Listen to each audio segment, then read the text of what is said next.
Sehingga ketika ada ustadz menuduh ya Hasyim menyebar hadis palsu, ya Wahab menyebar hadis palsu, ente aja yang menyebut itu hadis.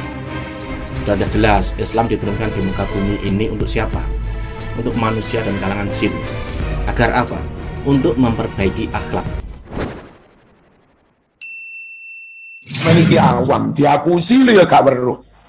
Zaman iki awam gak ono hadis diwarang ono lho ya gak weruh. Zaman awam ada hadis dibilang gak ada, zaman juga gak tahu.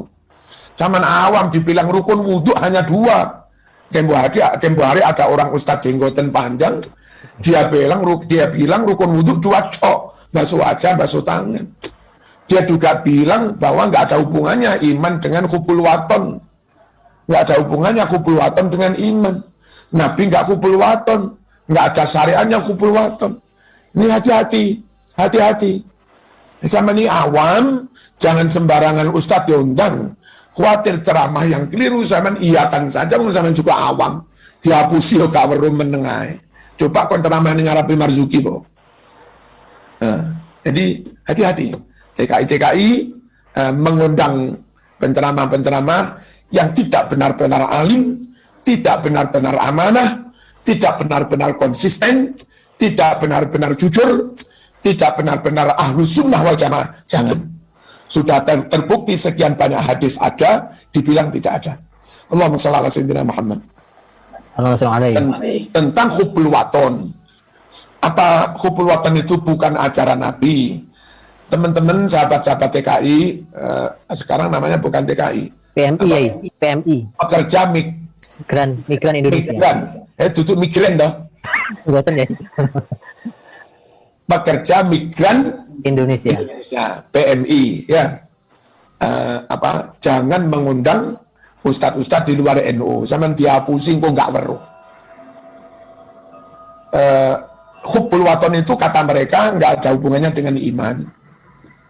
Hubbul waton itu kata mereka hadisnya palsu. Pertama, ketika Mbah Hasyim Asy'ari, Mbah Wahab mempopulerkan jargon hubbul waton minal iman, beliau tidak pernah mengatakan itu hadis. Sehingga ketika ada ustadz menuduh ya Hasyim menyebar hadis palsu, ya Wahab menyebar hadis palsu, ente aja yang menyebut itu hadis. Wong Mbah Hasyim bahwa nggak menyebut hadis kok. Tapi permasalahannya secara konten benar. Ada hubungan antara iman dan hubbul waton. Di mana hubungannya? 1, Kanjeng Nabi sendiri mencintai tanah airnya. Dan itu secara lisan, secara lafziyan, secara verbal diungkap oleh Kanjeng Nabi. Saat Kanjeng Nabi berangkat hijrah, berat Nabi itu meninggalkan Mekah. Lalu Nabi membalikkan badan menghadap Mekah seraya berucap, wallahi ya Makkah, innaki la ahabbu biqa'il ardi ilayya. Walaula anna qaumaki akhrajuni ma kharajtu mink. Demi Allah, hai negeriku Mekah, kaulah negeri yang paling aku cintai. Andai tidak karena kaum Quraisy, kaummu mengusir aku nggak bakalan meninggalkan kamu kok Mekah. Ini secara lisan Nabi menyebut mencintai Mekah.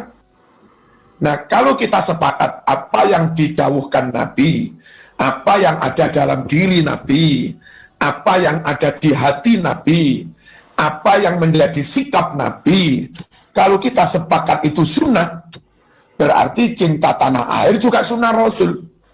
Rasul menyatakan, demi Allah, hai Mekah, engkaulah benar-benar bumi, negeri yang paling aku cintai. Lalu hijrah sampailah ke Madinah. Allah membuat aturan selama di Madinah 16 bulan sholatnya diwajibkan madhep Masjidil Aqsa. Tidak boleh madhep Mekah, tidak boleh madhep Masjidil Haram. Si Kanjeng Nabi Muhammad ini, dia anak Mekah, lahir Mekah, memori-memori indah ada di Mekah, masa kecil main-main di Mekah, manten anyar juga di Mekah, berbulan-bulan madu dia juga di Mekah.